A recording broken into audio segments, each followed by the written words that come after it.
এক ছিল রাজকুমারী, নাম তার উম্মে আয়মান তাহিয়া।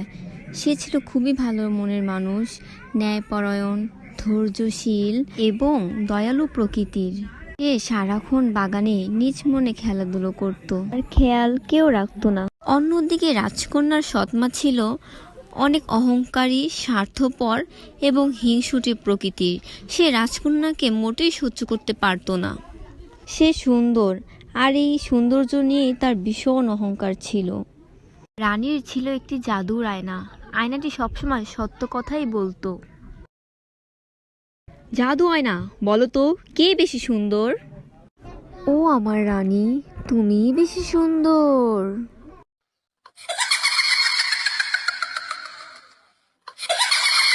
কিছুদিন পর রানী আয়নাকে আবার প্রশ্ন করলো, কে বেশি সুন্দর?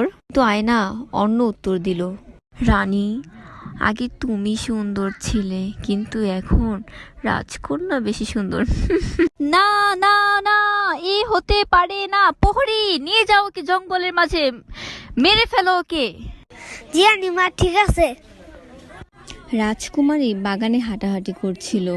এমন সময় প্রহরী এসে তাকে টানতে টানতে নিয়ে গেল জঙ্গলের মাঝে এবং তাকে একা ছেড়ে দিয়ে আসলো। প্রহরীর খুব মায়া হয়েছিল, তাই রাজকুমারীকে মারতে পারেনি, এমনি ছেড়ে দিয়ে চলে এসেছে। এখন কি করবে রাজকুমারী, কি হবে তার?